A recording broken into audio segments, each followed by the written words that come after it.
I'm speaking to you at what I know is an increasingly challenging time. As the pandemic of coronavirus claims more lives around the world, the people of the United Kingdom are now being advised to make drastic changes. The coronavirus is the biggest threat this country has faced for decades. Over the coming days, weeks and months, there'll be many hurdles to overcome, but we'll continue to fight for the health of the business and its long-term sustainability. I don't think any of us could have ever predicted COVID-19 and the impact that was going to have on the organisation and on the world globally. All over the world, we're seeing the devastating impact of this invisible killer. The World Health Organization says Europe is now the epicenter of the global coronavirus pandemic. And then in March, bang, COVID came. So got Employee of the Month, really exciting, and then furloughed. Initially, and there was a big panic in March, so everyone just disappeared and then just abandoned the ship, so to speak. When we went into lockdown in March, for me personally, was just that uncertainty with what was happening and what was yet to come, and that I found that really unsettling. I'd say the main challenge during 2020 for us, obviously when COVID struck, was initially adapting to the new working systems that we had to adapt to on site. And then as it progressed, people then just started to say we don't feel comfortable working, and we slowly noticed people disappearing. And we went from a site labour force of around 70, 75 down to 20, 25 within a couple of days. From this evening, I must give the British people a very simple instruction. You must stay at home. It was a case of whether we could keep the sites going and operating, and whether we could get materials and subcontractors to the sites. The initial day when Boris announced the lockdown, when we came back into here, it was all thinking, how can we get around the multitude of issues we've now got? There are those that have been forced to work at home in often quite uncomfortable conditions, especially when the kids were off school. You've had those individuals that have been on furlough, and that comes with lots of anxiety and uncertainty around the role, and they feel isolated from the business. And we've had lots of people in different individual, very challenging circumstances. And it's understanding the different types of people and what they're having to go through during the year. So I think it's full credit really to the whole organisation and everybody who's been working to make sure that we can continue to adapt and continue to work successfully and get our way through what has been completely unprecedented for everybody. I think it just shows sort of the adaptability Beard's got within their staff. That ability to adapt has been evident throughout the business, both in the office here and also on sites. We were able to act quickly. We instigated a number of actions really quickly. The crisis team were assembled, we communicated every day, we enabled people to work remotely. The site teams were absolutely brilliant at being able to adapt quickly, act on the Construction Leadership Council, the guidelines that were coming out, and they're continuing to come out with updates that our teams are really great at adapting to quickly. I think as a company we dealt with it very well. We progressed, we worked through it, we adapted, we brought in new procedures. And then to back it up with continual communication, letting us know exactly what's happening, and also to remind us, about the CLC guidelines, what we should be doing.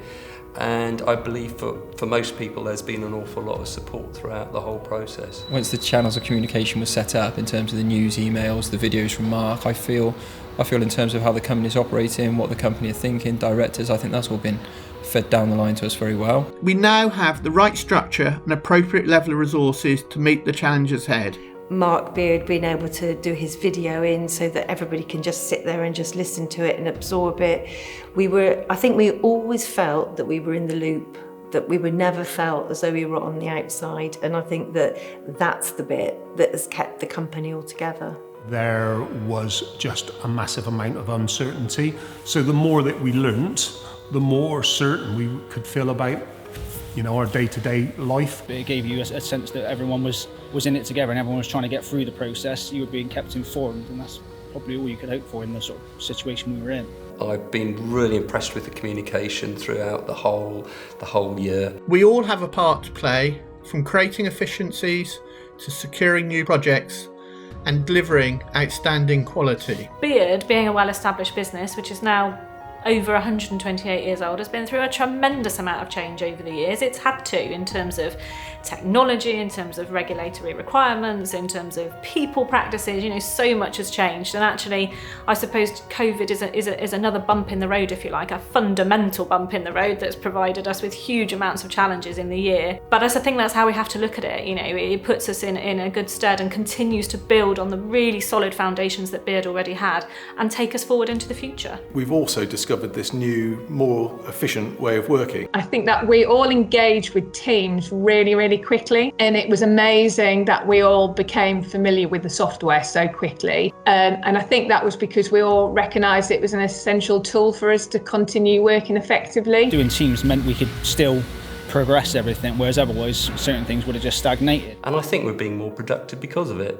How is it we're still doing the same amount of work, or more or less the same amount of work, but under greater restrictions? It must be because of the way we're working now. Usually if you want to have a chat with someone now, it's a Teams call, it's a Teams meeting. Perhaps where we are now would have taken us a lot longer to get to had COVID not been here. So I think for us now, in terms of going forward, it's how do we harness the really great stuff that COVID has brought. A load of rubbish, but COVID has also brought some great stuff, and I think for us it's about how do we harness that and use that learning to look at a new way of working for us going forward. We've been sort of propelled into this new way of flexible working, which is going to be you know, in the company's interest and the interest of people's mental health and well-being. The company's got to move forward, I think, with the times, and that's what it's trying to do. It's meant I can do everything I need to do, and I think the flexibility is important. I understand it's nice to be in an office and see people, talk to people, have that camaraderie, but I think a balance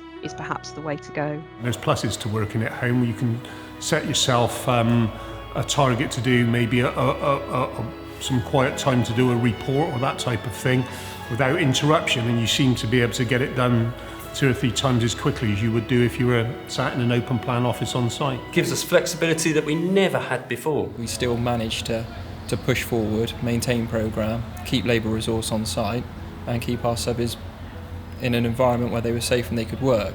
And that's given us all a bit of a boost to think we can cope with anything that's thrown at us. But everyone has kept going, and the commitment that they've shown has been really tremendous, and has sort of led us to the end of the year to be in a really good position. And here we are, we're still trading, we're still, you know, got just as many jobs running, compare ourselves to other contractors.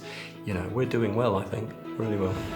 No, see, I'm going to smile now. I can't be smiling. That's probably too deep, so we don't want that on there. What was the question again? Well, good luck with that, yeah. Don't put that in the video. So there's nothing more to say, is there? Apart from...